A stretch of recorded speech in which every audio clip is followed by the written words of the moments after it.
Good morning friends, सभी को नमस्कार, सुप्रभात। वीपीएस ऑनलाइन क्लासों के अंदर आपका सबका स्वागत है।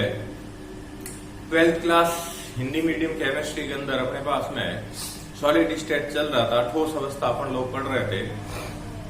इससे जो पिछली कालांश हुई थी उसके अंदर आपको ठोसों की निबिड़ संकुलित संरचनाएं पढ़ाई थी, जिसके अंदर आपके एक विमीय है, द्विविमीय, त्रिविमीय निबिड़ संकुलित संरचनाएं बता दी गई। ठीक है भाई, उसी से संबंधित आज एक छोटा मोटा टॉपिक आपको और बता रहा हूं। ठीक है, टॉपिक है अपने पास में अंतराकाशीय अवकाश। टॉपिक क्या है अपने पास में? अंतराकाशीय अवकाश, या जिससे अपन लोग अंतराकाशीय छिद्र भी कहते हैं। ठीक है भाई, अंतराकाशीय अवकाश या अंतराकाशीय छिद्र। तो देखिए, सबसे पहले तो एक बात बनती है, अंतराकाशीय अवकाश या अंतराकाशीय छिद्र होता क्या है। तो मैंने कल आपको एक बात बताई थी, नेक्स्ट प्रीवियस पीरियड के अंदर बताया था कि ठोसों के आपके क्रिस्टलीय ठोसों के अवयवी कणों को यदि ठोस गोला मान ले अपन लोग, जैसे मान लीजिए ये अवयवी कणों को आपने ठोस गोला मान लिया है। गोला मानने के बाद मैंने आपको कहा था इनको इस तरह से व्यवस्थित करो कि इनके बीच में कम से कम रिक्त स्थान बचे। तो जो कम से कम रिक्त स्थान बचता है उसको तो आपने कहा था निबिड़ संकुलित संरचना है। लेकिन अच्छी तरह से व्यवस्थित करने के बावजूद भी इनके बीच में ये क्या खाली जगह बच जाती है, इनके मध्य ये क्या रिक्त स्थान बच जाता है। इस रिक्त स्थान को ही अपन क्या कहते हैं? अंतराकाशीय अवकाश, या क्या कहते हैं? अंतराकाशीय छिद्र कहते हैं। ठीक है, तो ठोसों की निबिड़ संकुलित संरचनाओं के मध्य उपस्थित रिक्त स्थान को अपन क्या कहते हैं? अंतराकाशीय अवकाश या अंतराकाशीय छिद्र कहते हैं। क्या कहा मैंने? ठोसों की जो निबिड़ संकुलित संरचना है, जो निबिड़ संकुलित संरचना है, उसके मध्य उपस्थित जो रिक्त स्थान है, उस रिक्त स्थान को ही अपन लोग क्या कहते हैं? अंतराकाशीय छिद्र या अंतराकाशीय अवकाश अपन लोग कहते हैं। ठीक है भाई, ये तो इसकी क्या हो जाती है? अंतराकाशीय अवकाश या अंतराकाशीय छिद्र की डेफिनेशन हो जाती है। अब आपको बताता हूँ, ये जो अंतराकाशीय अवकाश या जो अंतराकाशीय छिद्र है, ये आपके दो प्रकार के बनते हैं। कितने प्रकार के बनते हैं? अंतराकाशीय छिद्र या अंतराकाशीय जो अवकाश है, ये आपके कितने प्रकार के बनेंगे बेटे? दो प्रकार के ये आपके बनते हैं। दो प्रकार कौन कौन से हैं? सबसे पहला जो आता है वो आता है चतुष्फलकीय छिद्र। सबसे पहला कौन सा बनता है? चतुष्फलकीय छिद्र। ध्यान से समझो, 2-4 पॉइंट बताऊंगा इसमें। ठीक है ना? सबसे पहला कौन सा है? चतुष्फलकीय छिद्र है, चतुष्फलकीय अवकाश अपन जिसे कहते हैं। तो देखो, सबसे पहले तो बता देता हूँ, इस प्रकार के छिद्र का जो निर्माण है वो आपके 4 गोलों के स्पर्श करने से होता है। कितने गोलों के?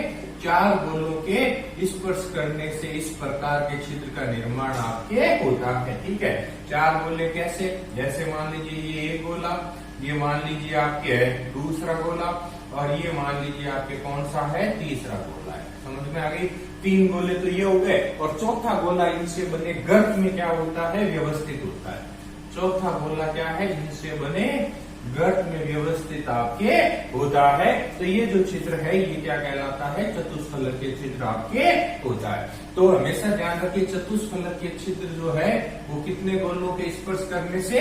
4 गोलों के स्पर्श करने से बनता है। 3 गोले तो एक दूसरे को स्पर्श करते हैं, और चौथा गोला क्या होता है? उनसे बने गर्त में क्या होता है? व्यवस्थित आपके होता है। एक बात, ठीक है ना? तो 4 गोलों के स्पर्श करने से बना। अब आपको अगर पूछ ले वे कि इसकी समन्वय संख्या का मान या उपसहसंयोजक, ये सबसे इंपॉर्टेंट पॉइंट है, इसकी समन्वय संख्या या उपसहसंयोजक संख्या का मान कितना है? तो नाम से ही पता चल रहा है, 4 गोले एक दूसरे को स्पर्श कर रहे हैं, तो इसकी समन्वय संख्या या उपसहसंयोजक संख्या कितनी होगी? 4 होगी। मैंने आपको पिछली क्लास में बताया था कि एक गोले को जितने अन्य गोले स्पर्श करते हैं वो उसकी समन्वय संख्या या उपसहसंयोजक संख्या होती है। इसके अलावा आपको बता देता हूं, ये जो चतुष्फलकीय छिद्र है, इसकी त्रिज्या का जो मान है, इसकी जो रेडियल है वो 0.225 R होती है। चतुष्फलकीय छिद्र की त्रिज्या क्या है? R बराबर 0.225 R होती है। अब आपको ये डायरेक्ट याद रखनी है। पहले सिलेबस के अंदर तो इसकी कैलकुलेशन थी, लेकिन अब अपने हटा दी गई है, तो डायरेक्ट ध्यान रखें इसकी त्रिज्या क्या है? 0.2225 R के आसपास आपके होती है। 0.225 R इसकी त्रिज्या आपके होती है। उसके बाद एक और सबसे इंपॉर्टेंट पॉइंट आपको बता देता हूं कि कि जो चतुष्फलक की चतुष्फलक के छिद्र की जो त्रिज्या होती है ना, वो गोले की त्रिज्या से हमेशा क्या होती है, कम होती है। क्या कहा मैंने, चतुष्फलकीय छिद्र की जो त्रिज्या है वो क्या है आपके गोले की त्रिज्या से क्या होती है, कम होती है।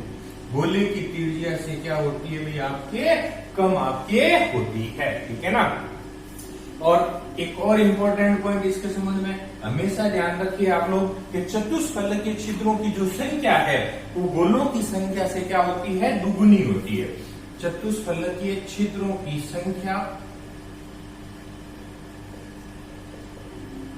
गोलों की संख्या से क्या होती है, दुगुनी होती है। चतुष्फलकीय छिद्र की त्रिज्या क्या है, गोले की त्रिज्या से क्या मानी जाती है, दुगुनी आपके होती है।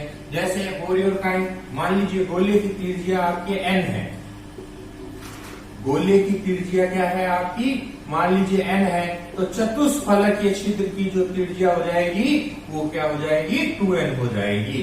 गोले की त्रिज्या n है तो चतुष्फलकीय छिद्र की त्रिज्या क्या होगी, 2n होगी। यानी चतुष्फलकीय छिद्रों की जो संख्या है वो गोले की संख्या से क्या मानी जाती है बेटे, दुगुनी मानी जाती है। तो ये कहलाता है आपका पहला चतुष्फलकीय छिद्र। फिर से बता देता हूँ, 4 गोलों के स्पर्श करने से बनता है, 3 गोले एक दूसरे को स्पर्श करते हैं, चौथा गोला क्या है, उनसे बने गर्त के अंदर क्या होता है, व्यवस्थित होता है, ठीक है भाई।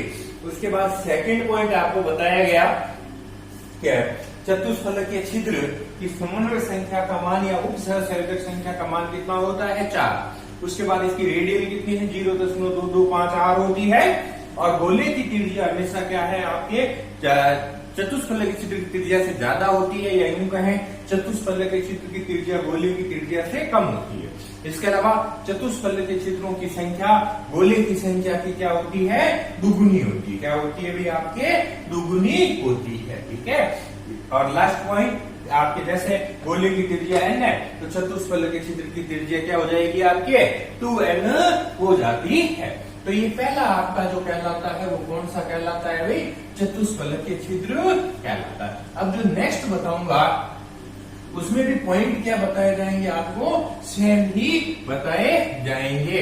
यानी सेकंड टाइप जो आएगा वो आता है अष्टफलकीय छिद्र। पहला था चतुष्फलकीय छिद्र, नेक्स्ट कौन सा है, अष्टफलकीय छिद्र अपने पास होता है। नेक्स्ट कौन सा आ जाएगा अपने पास में, अष्टफलकीय छिद्र आ जाता है। अब देखिए बेटे, बात करते हैं सबसे पहले तो कितने गोलों के स्पर्श करने से बनता है। तो जैसे चतुष्फलकीय छिद्र 4 गोलों से स्पर्श करने से बनता है, क्या अष्टफलकीय छिद्र 8 गोलों के स्पर्श करने से बनेगा, नहीं। ध्यान रखना, इस नाम पे मत जाना, नाम पे गलती हो जाएगी।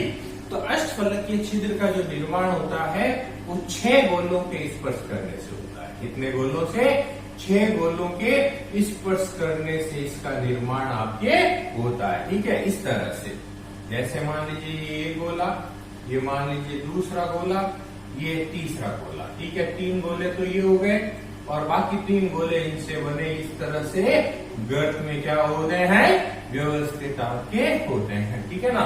तो इस तरह से ये क्या है आपके, किसका निर्माण होगा भाई, आपके अष्टफलकीय छिद्र का क्या होता है, निर्माण। तो 6 गोलों के स्पर्श करने से क्या है, अष्टफलकीय छिद्र का निर्माण होता है। सेकंड बात अगर आपको बताई जाए वही समन्वय संख्या या उप सहसंयोजक संख्या, तो इसकी जो उप सहसंयोजक संख्या है, इसकी जो समन्वय संख्या है वो बता सकते हो भाई कितनी होगी, 6 गोले स्पर्श कर रहे हैं तो इसकी उप सहसंयोजक संख्या या समन्वय संख्या क्या होगी, 6 होगी। उसके बाद में बात करते हैं रेडियल की, इसकी त्रिज्या की बात करते हैं तो इसकी त्रिज्या 0.14 आपके 4r होती है। 0.414 इसकी रेडियल आपके होती है। इसके अलावा इसमें भी अगर बात करते हैं, इस अष्टफलकीय छिद्र की जो त्रिज्या होती है ना भाई, वो गोले की त्रिज्या से क्या रहेगी, कमी रहेगी, ठीक है। इसकी त्रिज्या भी क्या होती है, गोले की त्रिज्या से क्या होती है, कम आपके होती है। इसके अलावा आपको बताया जाए, होल्ड करें,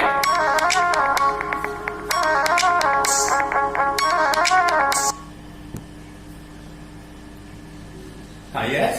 तो अपन बात चल रही थी कि गोले की त्रिज्या क्या होती है आपके अष्टफलक के छिद्र की त्रिज्या से ज्यादा होती है, या अष्टफलक के छिद्र की त्रिज्या गोले की त्रिज्या से कम होती है। अब सबसे इंपॉर्टेंट बात होती है गोलों की संख्या। तो मैं आपको बता देता हूं, अष्टफलक के छिद्र की जो संख्या होती है ना, वो गोले की संख्या की क्या होती है, बराबर होती है। अष्टफलक के छिद्र की संख्या गोलों की संख्या की क्या होती है, समान ही आपके होती है। ठीक है ना भाई, गोलों की संख्या के समान। जैसे मान लीजिए मैं आपको बता रहा हूं, गोले की संख्या क्या है, n है। गोले की संख्या n है, तो आपके अष्टफलक के छिद्र की संख्या भी क्या होगी, n होगी। आगे बात सुन रहे हैं, गोले की संख्या n है तो अष्टफलक के छिद्र की संख्या भी n होगी। यानी चतुष्फलक में क्या थी भाई, दुगुनी थी। क्या थी, दुगुनी। तो जैसे एक क्रिस्टल के अंदर अगर बात करें कुल रिक्तियों की संख्या, इसकी बात करते हैं, एक क्रिस्टल के अंदर कुल रिक्तियों की संख्या यदि बात करें तो क्या होगी, बता सकते हैं। चतुष्फलक के छिद्र तो 2n और अष्टफलक के छिद्र n, तो कितना हो जाएगा भाई, 3n। कितनी हो जाएगी, गोलों की संख्या क्या है, आपके छिद्रों की संख्या क्या हो जाएगी, 3n आपके हो जाती है। ठीक है ना, तो ये विशेष ध्यान रखें, आपके मेन पॉइंट यही है, गोलों की संख्या और आपके छिद्रों की संख्या। तो चतुष्फलकीय में तो दुगुनी थी और अष्टफलकीय में क्या थी, आपके सेम ही थी, n गुना ही थी। तो कुल रिक्तियों की संख्या क्या हो जाएगी, चतुष्फलकीय 2n है और अष्टफलकीय n है, तो कितनी हो गई, 3n आपके हो जाती है। इस तरह से भाई साहब ये दो तरह के आपके अवकाश बनते हैं, एक तो बनता है चतुष्फलकीय छिद्र और एक क्या बनता है, अष्टफलकीय छिद्र अपने पास में बनता है। ठीक है भाई। अब उसके बाद में देखिए एक छोटी सी कैलकुलेशन टाइप का क्वेश्चन है अपने पास में। लास्ट ईयर इसका एक डेफिनेशन भी आपके पूछी गई थी, तो एक डेरिवेशन आज आपको बता रहा हूं। अगला जो टॉपिक है अपने पास में है वो है संकुलन क्षमता। अगला टॉपिक अपने पास में कौन सा आएगा भाई, संकुलन क्या आएगा, क्षमता आपके आता है। तो देखिए सबसे पहले तो संकुलन क्षमता कहते हैं किसे, देखिए संकुलन क्षमता है या संकुलन दक्षता भी अपन लोग कह सकते हैं। ठीक है भाई। तो सबसे पहले तो डेफिनेशन ध्यान से समझिएगा कि देखो किसी भी क्रिस्टल जालक में गोले के आयतन, क्या कह रहा हूं मैं, किसी भी क्रिस्टल जालक में गोले के आयतन व घन के आयतन का अनुपात, गोले के आयतन व घन के आयतन का जो अनुपात है वो क्या कहलाती है आपके, उसकी संकुलन क्षमता कहलाती है। क्या कहलाती है, संकुलन क्षमता। ठीक है भाई।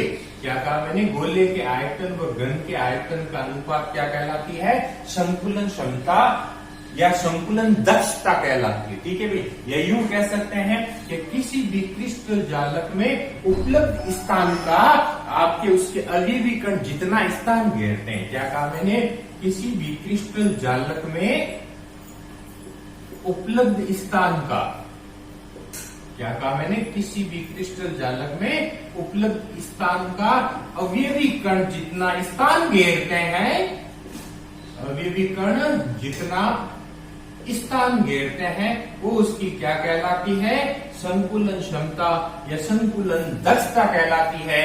ये डेफिनेशन आपके 1 नंबर की 2020 का जो केमिस्ट्री का पेपर हुआ था उसमें आपके पूछी गई। फिर से सुन लीजिए, गोले के आयतन व घन के आयतन का अनुपात संकुलन क्षमता है, संकुलन दक्षता, या क्रिस्टलीय जालक में उपलब्ध स्थान का अवयवी कण जितना स्थान घेरते हैं तो उसकी क्या कहलाती है, संकुलन क्षमता कहलाती है। तो अपन इसको एक फॉर्मूले के रूप में भी क्या है, लिख सकते हैं। ठीक है भाई। जैसे संकुलन क्षमता लिखेंगे तो संकुलन क्षमता बराबर क्या आ जाएगा भाई, आपके संकुलन क्षमता बराबर आ जाएगा क्रिस्टल जालक में गोले का आयतन, संकुलन क्षमता बराबर क्रिस्टल जालक में गोले का आयतन बटा क्या हो जाएगा भाई, क्रिस्टल जालक में घन का आयतन, या सीधा भी लिख सकते हैं गोले का आयतन बटा घन का आयतन आपके होता है। क्रिस्टल जालक में गोले का आयतन बटा क्या हो सकता है, घन का आयतन। और यही संकुलन क्षमता अगर आपको प्रतिशत में निकालनी होती तो इसको क्या कर देते बेटे, इनको क्या कर देते, 100 कर देते। तो संकुलन क्षमता बराबर क्रिस्टल जालक में गोले का आयतन बटा क्रिस्टल जालक में घन का आयतन इंटू क्या है 100। तो ये संकुलन क्षमता ज्ञात करने का क्या आ जाता है, फॉर्मूला आपके आ जाता है। अब देखिए आपको मैं बताऊं, यहाँ आपको 3 संकुलन क्षमताएं ज्ञात करनी है। कितनी ज्ञात करनी है, 3 संकुलन क्षमताएं। 3 संकुलन क्षमता किस किस की ज्ञात करनी है, एक तो ज्ञात करनी है आपको एफसीसी की, एक ज्ञात करनी है आपको बीसीसी की, और एक ज्ञात करनी है एससीसी की। ठीक है, यानी एफसीसी, बीसीसी और एससीसी की संकुलन क्षमताएं अपने को ज्ञात करनी है। फलक केंद्रीय एकक कोष्टिका, अनंत केंद्रीय एकक कोष्टिका और सरल गणीय एकक कोष्टिका की अपने को क्या करनी है भाई, संकुलन क्षमताएं ज्ञात करनी होती है। ठीक है, तो आज जो अपन संकुलन क्षमता ज्ञात करेंगे वो सबसे पहले किसकी ज्ञात करनी है, फलक केंद्रीय एकक कोष्टिका की क्या ज्ञात करनी है, संकुलन क्षमता अपने को ज्ञात करनी है। किसकी है, फलक केंद्रीय एकक कोष्टिका की संकुलन क्षमता अपने को ज्ञात करनी है। तो अपने पास में बात कर रहा था संकुलन क्षमता, जैसा ये डेफिनेशन आपको बताई थी संकुलन क्षमता की, गोले के आयतन व घन के आयतन का जो अनुपात है वो संकुलन क्षमता। अपने को 3 ज्ञात करनी है, एक तो एफसीसी की और एक बीसीसी की और एक एससीसी की। तो आपके सबसे पहले जो आज के पीरियड के अंदर बता रहा हूँ वो बता रहा हूँ फलक केंद्रीय एकक कोष्टिका की संकुलन क्षमता एफसीसी की। बेटे याद रखें, आपको ज्यादातर पूरा नहीं पूछ के ज्यादा पूछते हैं एफसीसी की संकुलन क्षमता कितनी होती है।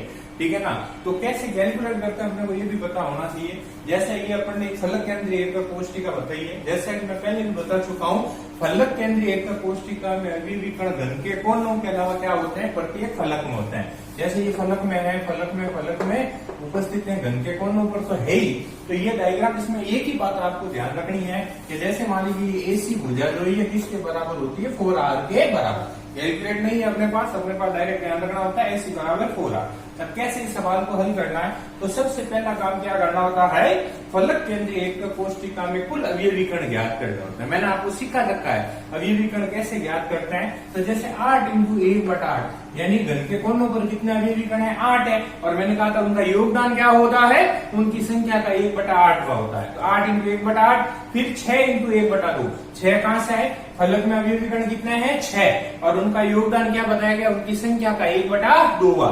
तो 6 × 1/2, ठीक है ना। तो ये 1 + 3 बराबर क्या हो गया, 4। तो कुल अवयवी कण कितने हो गए, 4। उसके बाद में गोले का आयतन, गणित वाले बखूबी जानते हैं, गोले का आयतन जो ज्ञात किया जाता है वो 4/3πr³ से ज्ञात किया जाता है। ठीक है, और इंटू 4 क्यों किया है, ये एक गोले का है, अपने पास गोले कितने बन रहे हैं, 4। तो आपका इंटू क्या किया, 4 किया, तो ये हो गया 16/3πr³।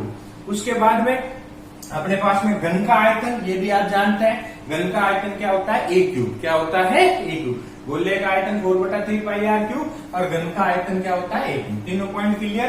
पहले अवयवी कण निकाले, फिर गोले का आयतन, फिर घन का आयतन। उसके बाद तो छोटी सी गणित की डेरिवेशन है आपके पाइथागोरस प्रमेय से अपने को ज्ञात करना है। पाइथागोरस प्रमेय आप सब जानते हैं, लंब स्क्वायर इक्वल टू आधार स्क्वायर प्लस कर्ण स्क्वायर, यानी अपना AC² अपने को ये लेना है। ठीक है ना भाई, ये पाइथागोरस प्रमेय से अपन लोग काम करेंगे। तो AC² इक्वल टू क्या हो जाएगा आपका, AD² प्लस क्या हो जाएगा, BC² हो जाएगा। AC का वर्ग घटाओगे तो इधर वर्ग आ जाएगा, और एक भुजा किसके बराबर है, A के बराबर। तो AC बराबर A² प्लस A²। तो AC बराबर ये क्या हो जाएगा, 2A²। AC बराबर ये √2, तो A को स्क्वायर को बाहर निकालोगे A। ठीक है भाई, और AC किसके बराबर बताएगा, AC बताएगा 4r।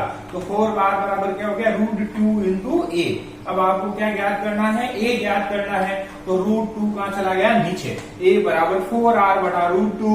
A बराबर क्या है, 2 √2 × r। इसको आप लिख सकते हैं, गणित वाले जानते हैं 4 को क्या है, 2 × 2 लिखोगे तो 2 × 2r, और 2 को क्या लिखा जा सकता है, रूट काटोगे तो ये आ जाएगा A बराबर। और भले आप चाहो तो इसको यहीं से खत्म कर सकते हो। तो A बराबर 2 √2 × r। फिर घन का आयतन क्या होता है, A³ होता है। अपने पास A आया है, घन का आयतन होता है A³। तो A³ करना है तो इसको क्या कर दो, क्यूब कर दीजिए। ये क्यूब कर दिया, तो ये छोटा सा पाइथागोरस प्रमेय से आपने क्या किया है, A ज्ञात, घन का आयतन ज्ञात कर लिया। उसके बाद संकुलन क्षमता ज्ञात करनी है। अभी फॉर्मूला मैंने बताया था, संकुलन क्षमता बराबर क्या होता है, गोले का आयतन बटा घन का आयतन इंटू 100। अब आपके गोले का आयतन क्या है बेटे, ये गोले का आयतन 16/3πr³। 16/3πr³। बटा घन का आयतन, ये रहा आपका a √2r का क्यूब और इंटू 100 संकुलन क्षमता प्रतिशत निकाल। अब आप इसको कैलकुलेट करोगे तो आपका कितना परसेंट आएगा, 74% आएगा। इसको डायरेक्ट याद रख लेना, इतनी कैलकुलेशन करने की जरूरत नहीं है, बायोलॉजी वालों से इतनी होगी नहीं, लेकिन निकालोगे तो आपका क्या आएगा, 74% ही आएगा। तो ये कहलाता है फलक केंद्रीय एकक कोशिका की संकुलन क्षमता। ठीक है ना, डायरेक्ट बहुत ज्यादा पूछते हैं और कंपटीशन में पूछी भी है कि एफसीसी की संकुलन क्षमता कितनी होती है, तो जवाब कितना आता है, 74%। फिर से देख लीजिए, ये डायग्राम बनाना है। पहले फलक केंद्रीय एकक कोशिका में कुल विकर्ण कितने निकाले आपने, 4। गोले का आयतन ये रहा, गोले का आयतन का फॉर्मूला याद रखना, 4/3πr³ गुणा 4 से क्यों किया, क्योंकि 4 अब ये विकर्ण 4 गोले हैं इसलिए 4 से। फिर घन का आयतन a³ और फिर ये पाइथागोरस प्रमेय से आपने निकाल के क्या ज्ञात की है, संकुलन क्षमता ज्ञात की। ठीक है भाई, तो ये कहलाती है फलक केंद्रीय एकक कोशिका की संकुलन क्षमता। अब आपका जो नेक्स्ट पीरियड होगा उसके अंदर मैं आपको बाकी 2 और भी सेम है, कोई इसमें कंपेरिजन नहीं है, लगभग सेम है, थोड़ा सा डायग्राम चेंज होता है। बीसीसी की संकुलन क्षमता और एससीसी की संकुलन क्षमता आपको बताऊंगा, तो इसको थोड़ा आप हाथ से लिख के देखें और कॉपी के अंदर बहुत अच्छी तरह से आपको इस चीज को नोट डाउन करें। अगला आदेश मैं आपको बता दूंगा आपको कॉपी में कब लेकर स्कूल पहुंचना। ठीक है भाई, तो आज की क्लास के अंदर अपन इतनी बात करेंगे। धन्यवाद।